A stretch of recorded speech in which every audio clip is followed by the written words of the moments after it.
You can grab a seat. I think there's a couple more left. But before we get started, I would like to ask if we could take a moment to recognize the loss of life at the school shooting in Minneapolis this morning.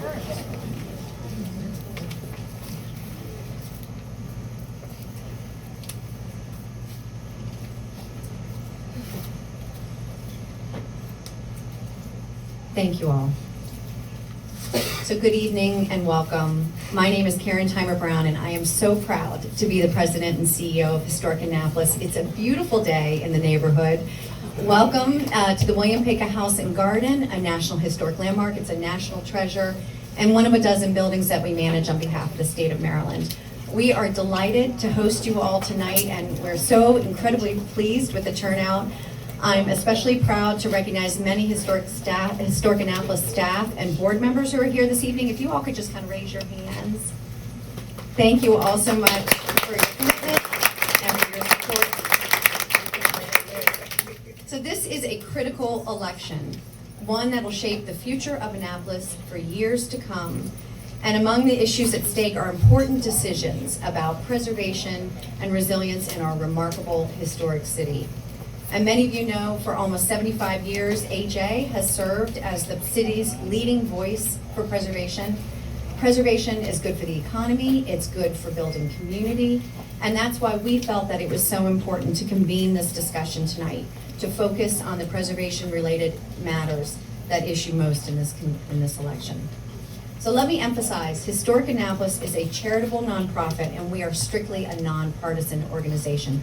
We do not endorse candidates. But we are here because we care deeply about the future of Annapolis, and we want to work with leaders who share that passion and commitment. And at this pivotal moment in history, in the city's history, and in our nation's history, we need true partners, leaders that are ready to collaborate on protecting and strengthening the historic character that makes Annapolis so special. So I'd like to thank all the candidates for being here tonight, for your civic service, for your commitment to public service, and for your shared love for the city. I also want to thank you for your thoughtful introductory statements and also for taking time out of your really busy campaigning schedules to be with us tonight. So for logistical reasons, tonight's program will focus just on the mayoral and Ward 1 candidates. As many of you know, though, our mission extends across the entire city and every ward.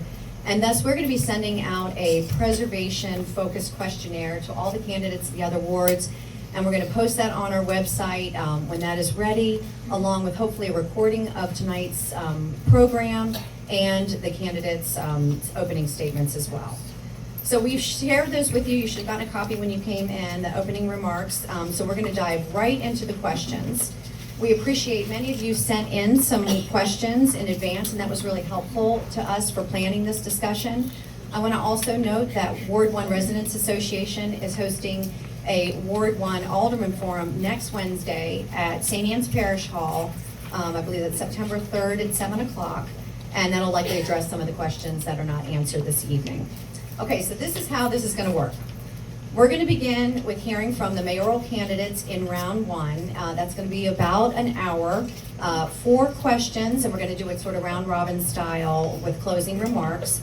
And then we're going to do a short stretch break and then continue with the Ward 1 candidates in round 2, where we'll be asking 3 questions again in a random order and then have an opportunity for closing comments.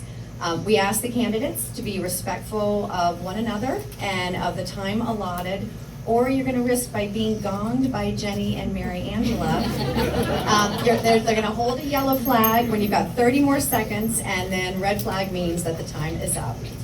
And before I turn it over to John, I'd like to extend a few words of thanks to first my colleague Rachel Robinson. She's the Vice President of Preservation here at Historic Annapolis. And thank her for her leadership in organizing this event. Please join me in. I'd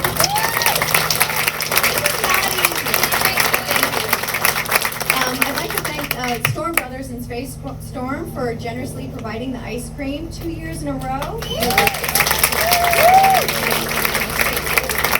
And also Pete and Jane Campbell-Chambliss for bringing the dry ice to keep it cold. And then finally to our esteemed moderator, former Ward 1 Alderman John Hammond, for lending his time and his talent for this important conversation. Thank you.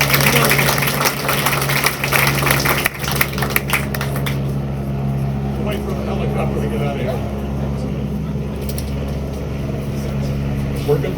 Yeah. Well, welcome. This should be an educational and fun evening. And I'd like to welcome the three mayoral candidates. God bless you. Sharon, Rhonda, Bob. As Karen said, we're going to have 4 questions. I'm going to rotate the order so you don't have to speak first. Everybody will get the chance to be first and last. And then we're going to have a seance where you all have a good concluding remarks each. The questions, you have 2 minutes and 30 seconds to answer them. And as Karen explained, the yellow card says you're run short on time, 30 seconds, and then you're going to get gonged after 2.5 minutes. So, without further ado, let's get started here. First up is Jared Littman, whose introduction is on page 1 of your handout, and his favorite building is the Maryland State House. So, first question is, how important is preservation in Annapolis' future? Hi, I'm giving some flag signals. Move on. You might repeat the question again, please. Maybe it's action news.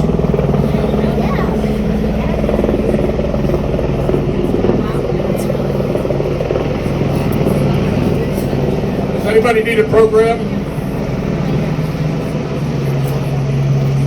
Channel 13, Jared.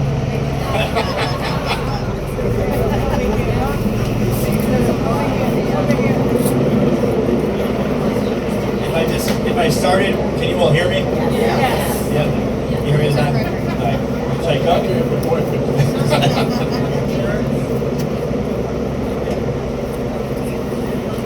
He's just hovered. He's just hovered right over your Bob. Robert, sorry. All right, excellent. All right, now we can start the clock. Thank you. So, repeat the question, please. Can you repeat the question, please? Oh, I'm sure. How important is preservation in Annapolis' future? Oh, fantastic question.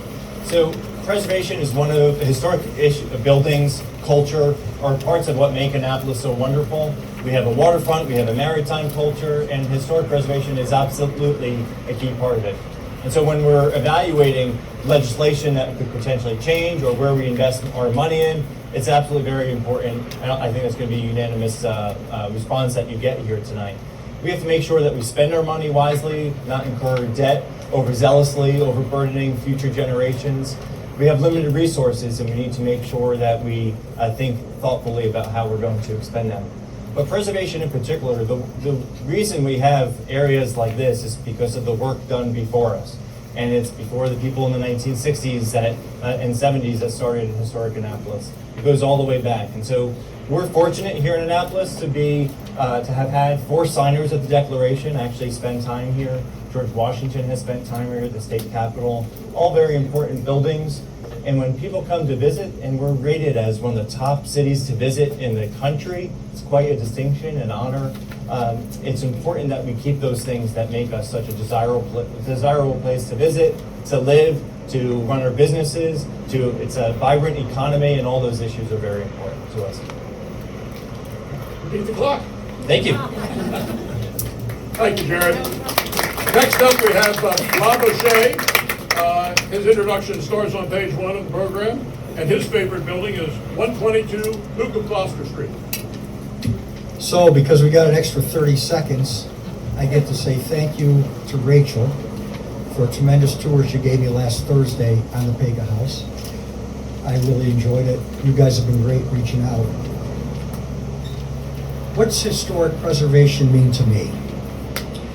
Well, I've done a lot of research, and I think a lot of us should go look at the website and the document dated 2/25 of this year.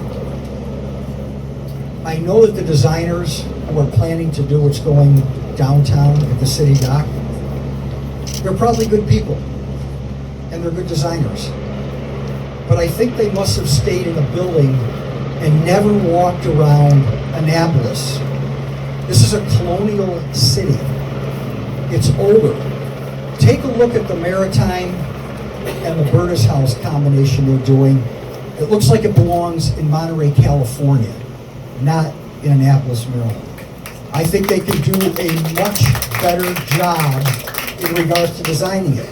Something else, I guess they don't know that we get 90, 85, 100-degree days. They have built a greenhouse. It will be good to grow plants. It'll feel good in the summer, too. If you haven't seen the design, please look at page 53 through 56, page 60 and 83.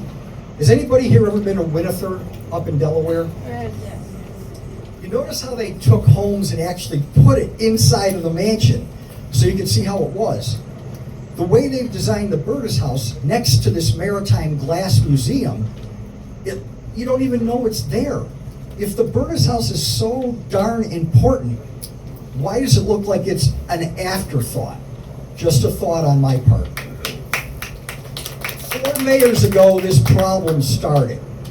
And here we are. I've said it over and over again, and someone came back when I said, I got 30, huh? Bill Murray's Groundhog Day. And the guy says, Bob, you're the Groundhog Day. You keep running and you don't win. Yeah, because I care that much about this city that I actually want to try and make a difference. Think about how nothing has changed down there, and that's where I get the Groundhog Day. It's just over and over and over again. I want to make a difference. I want to be transparent, accountable, and accessible. Thanks for your time. Appreciate it. Thank you, Bob. Next up, Rhonda Pindell Charles, whose favorite building, Banneker Douglas Museum, Tolman Museum, and City Hall. Spend a lot of time there. Good evening to everyone, and thank you so much for the opportunity. And how important is preservation to me? My family has been in this area for 3 centuries. I've seen a lot, and I'm very proud of what we have been doing in our city. I've seen the evolution. I recall times when my mom and I, and even my dad sometimes, would come down and shop. We would see everybody that we needed to know. Things change over time. We see different people, we see different places. But those same buildings and edifices that we richly believe and know is important are still there. Yes, there are going to be some changes. The faces change, the names change, but the preservation basis stays the same. No, there's some restaurants that we see that we don't see anymore, but there's some new ones that we all frequent. And we must have something here that's really inviting, because people continue to come to Annapolis. They want to live in Annapolis. They want to visit Annapolis. They want to play in Annapolis. So we have something here to offer. In many ways, when it comes even to preservation, we're our own worst enemies, because people want to be here. They keep coming and coming. So I'm very proud of what we're doing in the city through a variety of administrations. Historic Annapolis has been a bedrock of what we're doing. They keep molding us and reinventing us and moving us ahead in directions. I remember when I met Mary Grace, and she came from the Statue of Liberty, the work that she had done, and I was so fascinated. So we take things from other places and we build them into what we want them to look like and what we want them to be. But we can continually evolve and look at changing and moving and motivating others to be a part of this great city. And I'm so pleased to be here and to be a part of what they do. Thank you all so much. Thank you, Rhonda. Now we're going to move on to question number 2, and Bob, you're going to lead off with that, and then we'll follow with Rhonda and Jared. But the question here is, what is your position on modifying and/or protecting the city's height and bulk ordinance? Great. So, if anybody was at the city council meeting a couple weeks ago, very recently, spot zoning came up. First of all, I 100% oppose changing the height regulations. I'm coming out and saying it. Oppose the height regulations. But let me tell you something funny.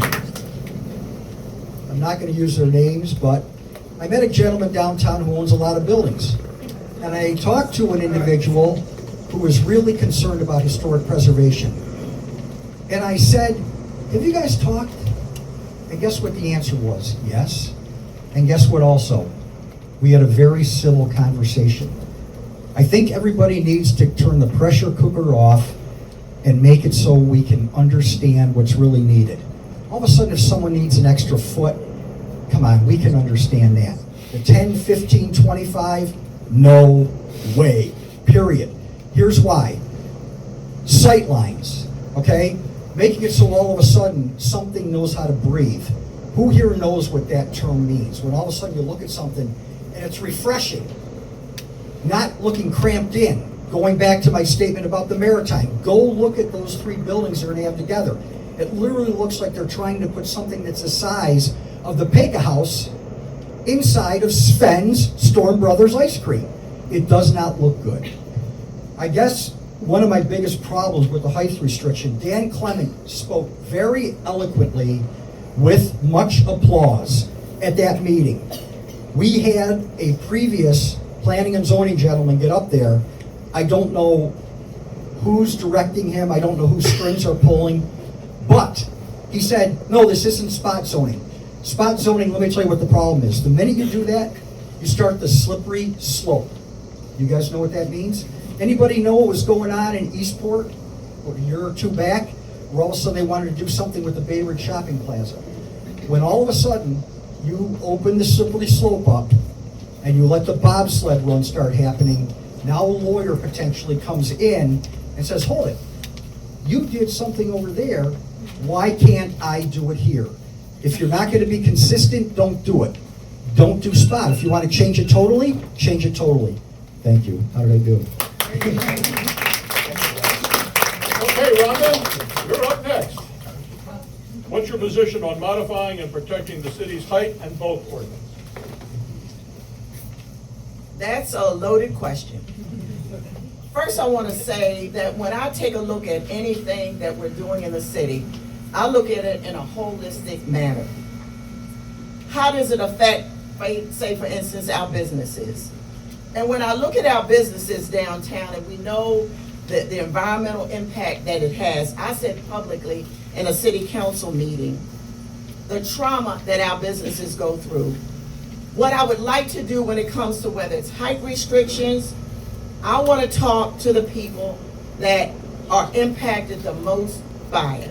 Whether there is a mini task force, whether there is a kitchen cabinet that revolves, and we talk about what we need and what we want and what best fits downtown Annapolis, but not only downtown Annapolis, but overall.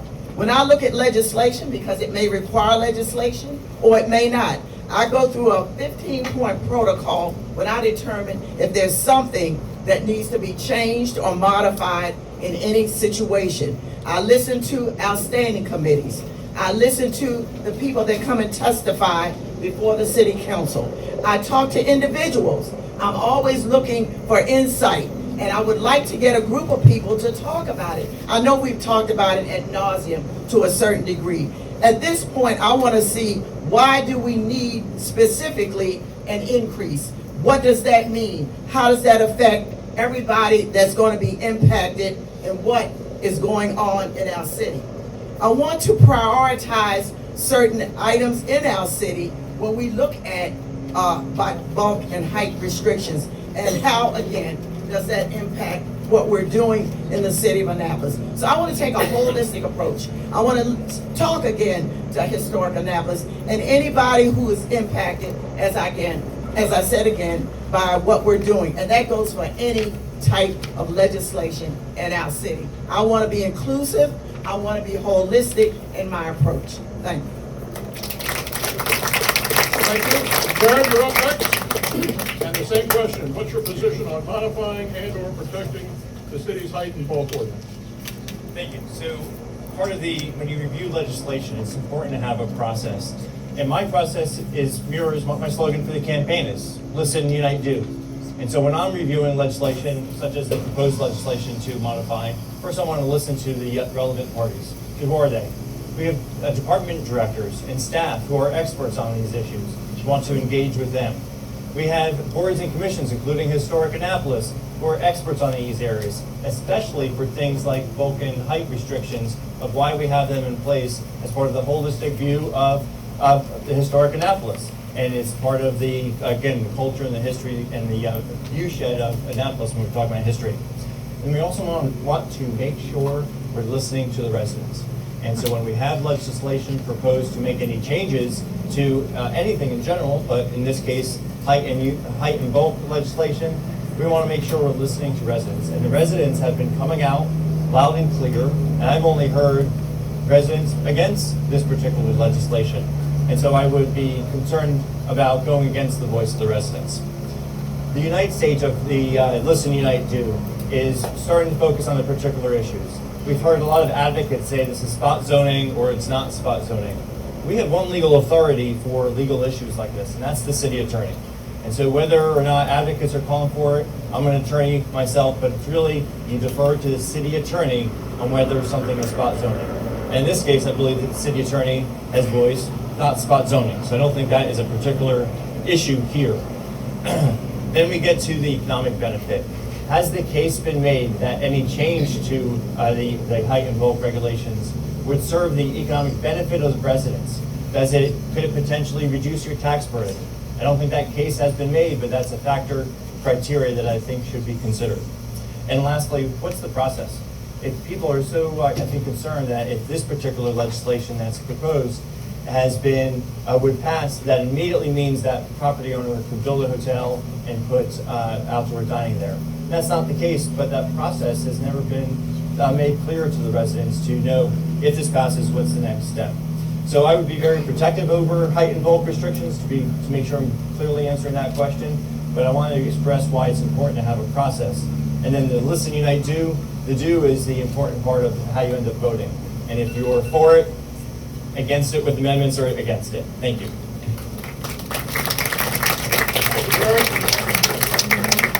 The third question, Rhonda, you get the prize to be first to address this. How will you support critical environmental resiliency to protect the historic district and the entire city? I want to go back just 1 second to the last question. I indicated my 15-point protocol. You can look on my website and see exactly what that protocol is. It's on my website. It's been out there for several months. So if you want to see what that is, please do so. When we look at the resiliency and the environmental impact, I want to first acknowledge, and secondly acknowledge again, the impact that it has on our businesses and the trauma that they've really endured over these past several years. So protecting our businesses is vital. It's not an option. Our resiliency authority, our area partners are amazing. I've had several meetings with Matt Fleming, who's our executive director. With that project, we have learned, learned from our experts to guide our planning. This is in response to flooding and climate change and all that comes with it. And we continue to lean on them again and learn from them. The urgency of resiliency cannot be overstated. Also, it's all about prioritizing our environmental resiliency through a variety of methods. Flood barrier protection, stormwater management, whatever it takes to keep us and our city safe. And being strategic and balanced and intentional in reviewing height and bulk within the historic district. I work for the Department of Natural Resources and as an attorney at the Attorney General's office for several years, and learned a lot. We were at the cutting edge, and that was at the beginning of the 80s. And so I could see the evolution of what was going on when it came to the environment. Well, also, when it comes to City Dock, looking at other options, depending on where the money comes from and phasing in certain plans. Also want to bring to your attention the Comprehensive Plan 2040. I was strategic and initiated something called small area plans, where each ward takes a look at what they have, either when it comes to housing stock or the environment or any issues that we have, and take a look at what we have to offer and what is offered to us in those wards, and also to be able to look strategically how we move forward. That is in the comp plan, I think it's pages 40 to 52.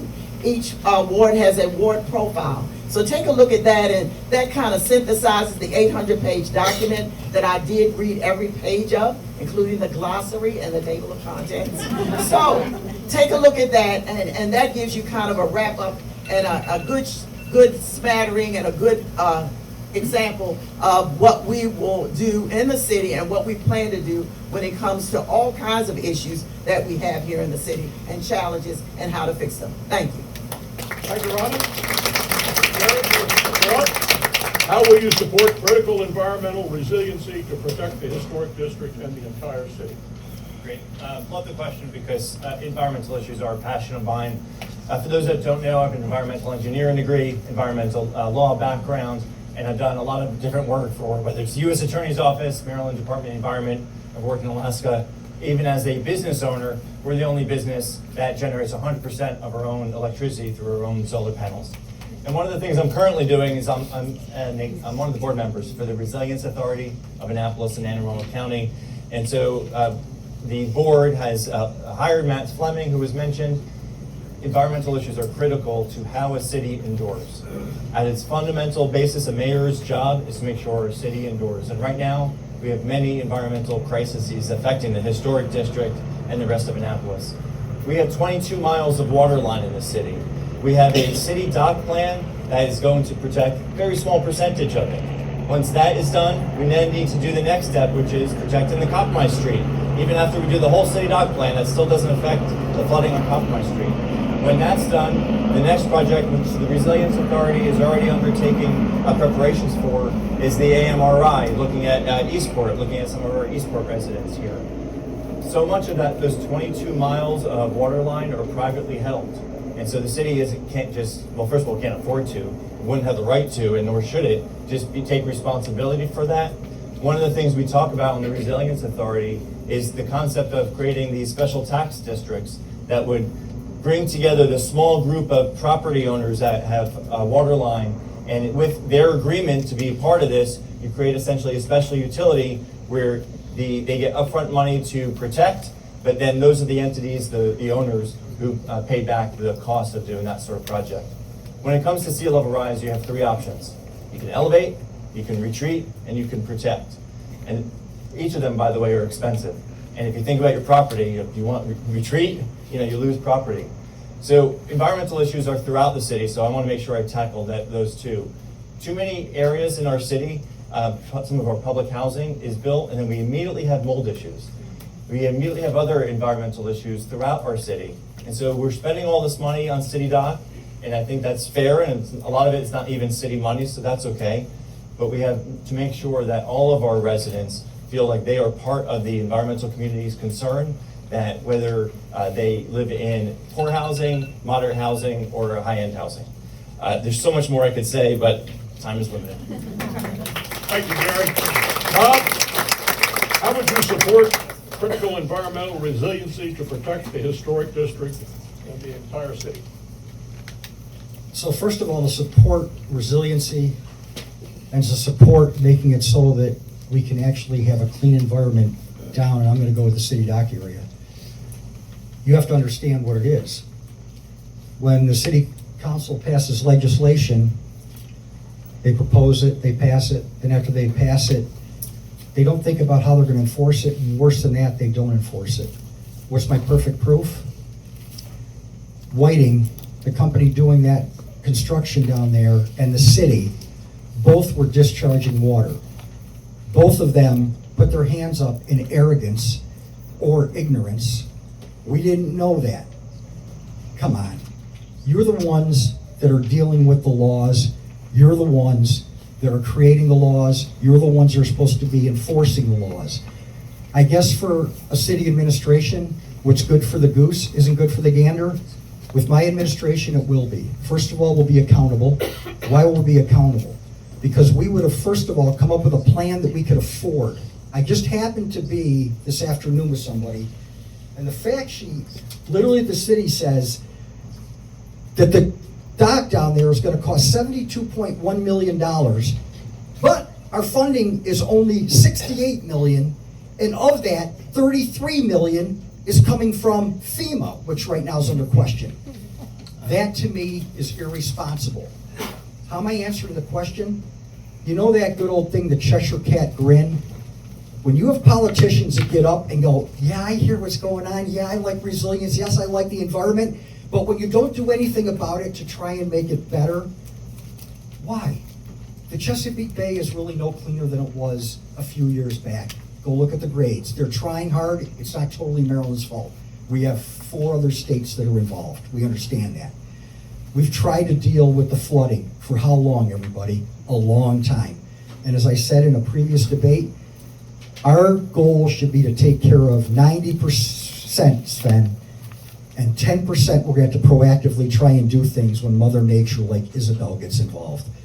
I hope you guys understand that, but more than that, please think about what I just said, because saying nice words and not doing anything does not help. Thank you.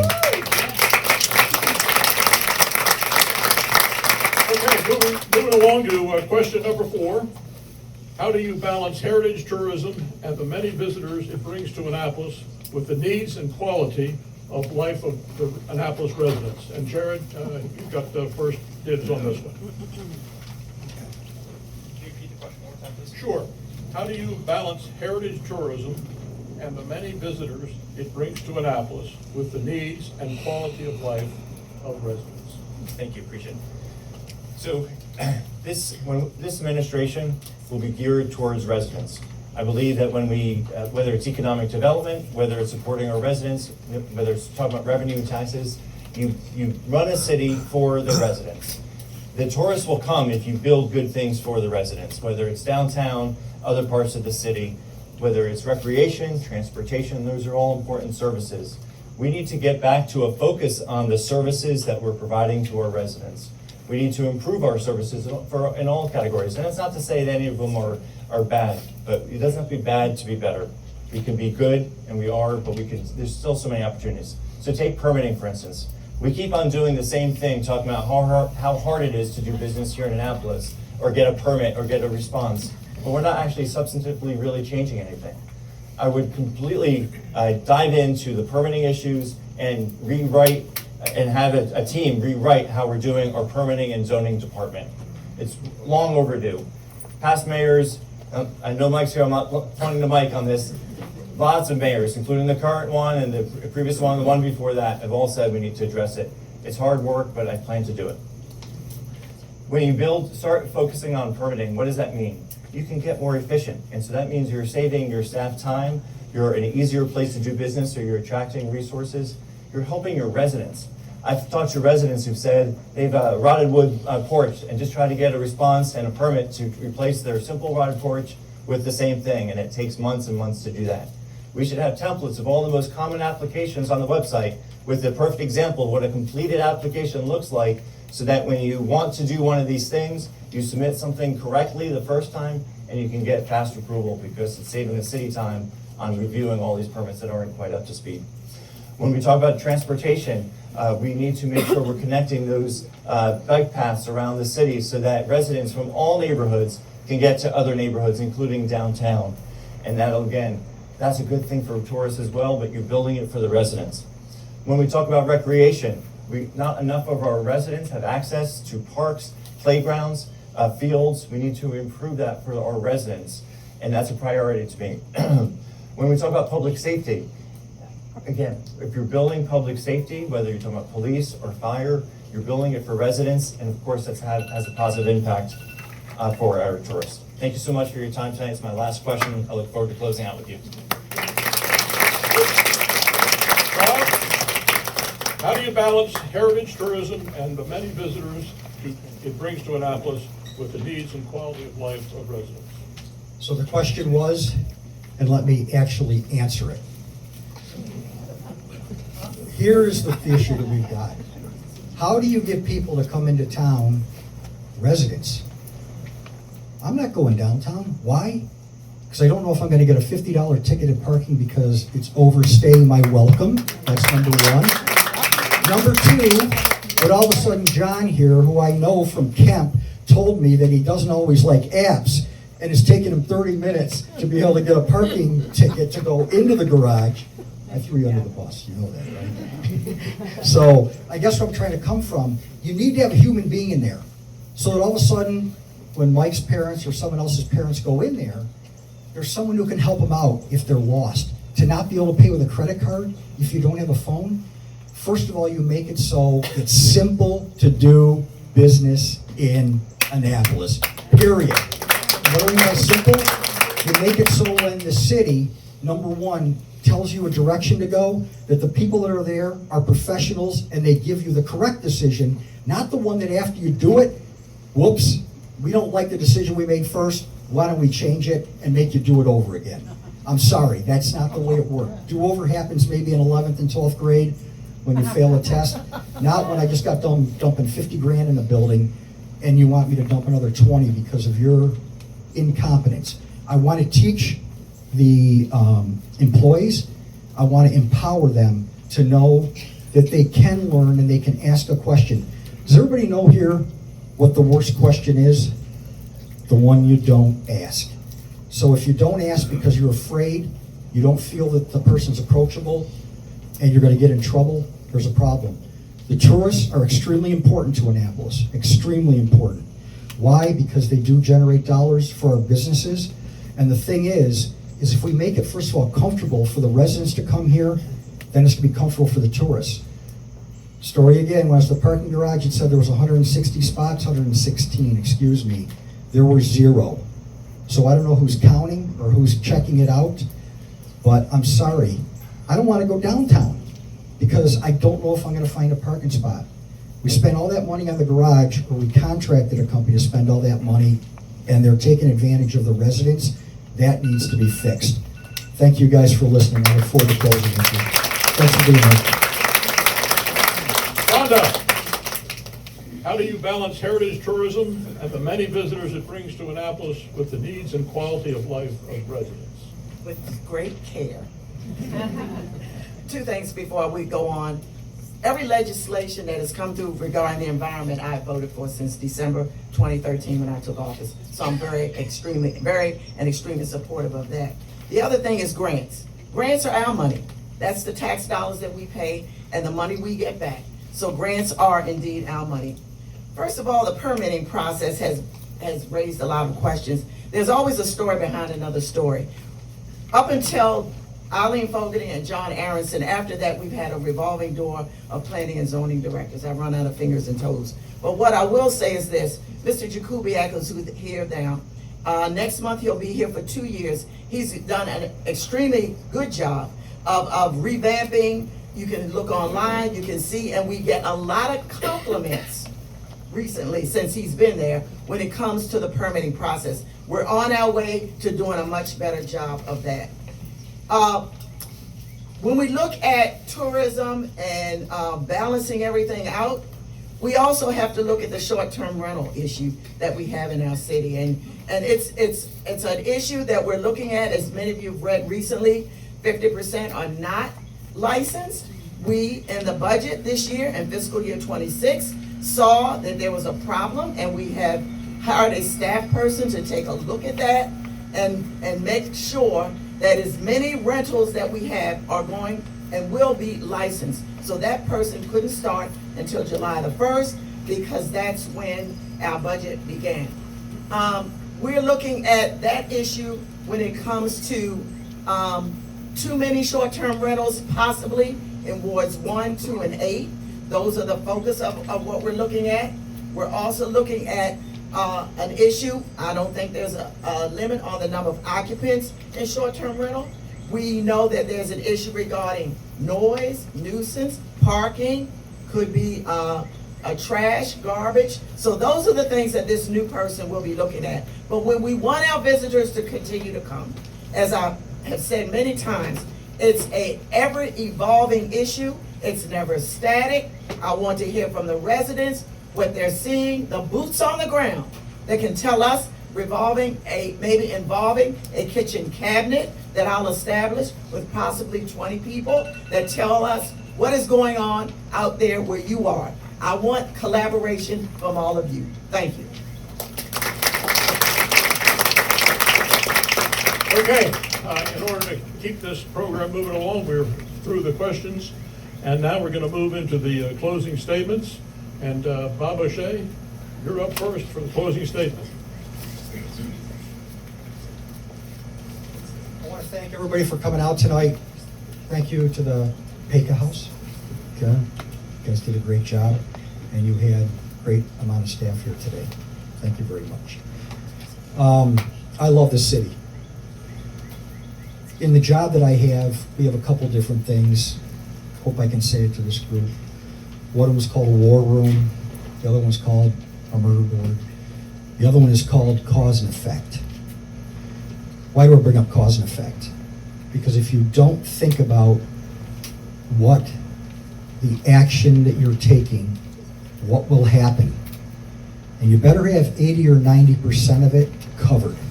The 10%, because if you're good, you can float with that. But when you only have part of it covered just to get something done, you're asking for a disaster. For my issue, my concern right now with our city is we're potentially about to do something that's going to totally change its character. I really do appreciate that Rhonda brought up the STRs. Why? Because they're changing our neighborhoods. More than that, we talk about affordable housing. How do you have affordable housing when you have people from the state and out of the state that are investors that are literally buying up blocks of homes and gobbling up potential places for people to live because they're turning that neighborhood into a short-term rental? I think one of the things, the accessory buildings, I think it's a great idea. Let's make the city make it so it's easy. If the person's actually going to make it so their parents, their kids, that someone can live there while they're getting on their feet. Everybody deserves to get an opportunity to get a leg up. And that's what the city should be trying to do. This is unaffordable here. I talk about it all the time. Here is normal America. This is the lower end of the scale, and this is the upper end of the scale. You guys know what I'm about to do with Annapolis? Here's the lower end of the scale for people that really we need to reach out to, and here's the upper end that sometimes they just go, oh yeah, I want to try and help them. We need to actually help them. I really care about this city. I will make a difference, and I'll tell you right now, there are many people that are running that I know I can work with and I want to work with. I really appreciate you guys coming out tonight. My name's Bobby O'Shea, and I can't thank enough everybody who's been trying to help me to try and make this city different. Have a good night. Thank you very much. Rhonda, you're up next with your summary, closing comments. Tonight, this evening, you've heard the challenges and opportunities before us: historic preservation, land use, environmental resiliency, especially city dock. Now I've spent my entire career preparing for this moment in our city's timeline.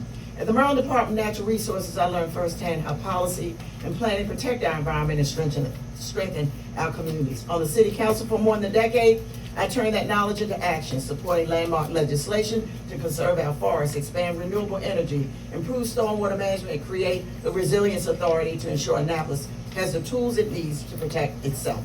I've served on the City Council representing Ward 3, voting on matters that affect our entire city since December 2013. I've served as acting mayor for 67 days under the Panelides and Buckley administrations on 9 different occasions, one stint for 17 days continuously. I've helped the city navigate tumultuous times, becoming emergency prepared and crisis ready. I'm proud of my voting record, championing legislation that strengthens both environmental protections, historic preservation, but I also know the work is far from over. We must continue to preserve our historic buildings and landscapes. We must plan wisely for growth, ensuring a balance between the development and quality of life, and remain vigilant when it comes to climate change. As your mayor, will work every day to honor our history, protect our environment, ensure and secure a future that is resilient, equitable, thriving. Annapolis is a city of extraordinary beauty, history, and spirit. And I understand the historic beauty of resident collaboration when it comes to decision making. This process is ever evolving. With your support together, we will ensure it remains that way for generations to come. Thank you, and I ask for your vote to be the next mayor of Annapolis as we together spread my theme, which is continue to spread the love. Thank you all. And Jerry, Your turn. Thank you so much, John, for moderating, Karen and Historic Annapolis for hosting us tonight, and of course the PACA House, and you all for being out here and showing your interest in these issues. I'm Jared Lemon. I'm running for mayor of Annapolis because I feel passionately about what we have before us and feel passionately about making continued progress.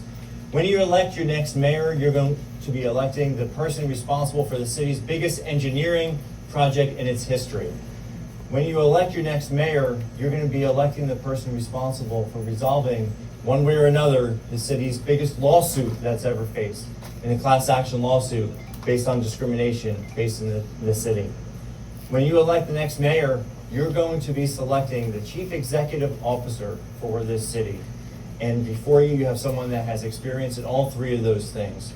Having run a hardware store, a business in this city for over 20 years, working with over 30 employees at a time over those 20 years, strategically planning, engaging with the staff, identifying the metrics for success, defining what success looks like, and then holding each other accountable to reach those goals, and doing it successfully, in the case of private business, profitably.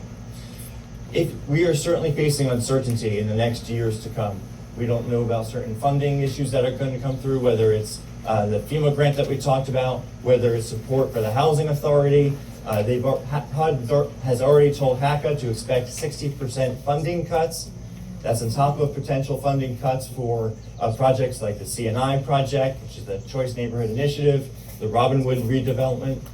And we don't know what further major storms, both figuratively and literally, are on our way. But if you choose me, you're choosing somebody that has real practical experience in all of those different areas in managing people. We have a 600 to 700 person staff in the city. Having the experience of having worked with people on that kind of scale is very important. If you believe, like I do, that there is no such thing as the status quo, that you're either growing or you're declining, and if, like me, you love our city and want it to continue on a path of growth and optimism, but with the reality that things are going to be difficult and we need to be able to pivot, if you choose me, you'll have someone that's been battle tested, having navigated my store through the Great Recession, then the pandemic, while managing other responsibilities, including corporate board membership. Then please vote for Jared Littman on September 16th and then November 4th. Appreciate your time tonight. Thank you, Jared, and thank you, all three of you. You all did a wonderful job, stuck to the time limits. You've got some great thoughts for us to cogitate about. So good luck to you in the next, 20 days or so, and may the best person win. I guess in this case, this primary election, may the better person win. All right, thank you, John. Thank you, mayoral candidates. Everyone's done so well listening and speaking. We really appreciate it. You've earned a comfort break. So in just a moment, we're going to give you a 5-minute comfort break to stretch. We do have restrooms through the door here in the back. But first, we wanted to share some prizes with you. We cannot give prizes to the candidates. That's up to you, the voters. But we have some HA swag. So if you'll look or feel underneath your chair, if you have on the side, there should be a string. We've got a blue, yellow, gold, and silver string. And you can turn those in for a prize. But please be back in your seats in 5 minutes.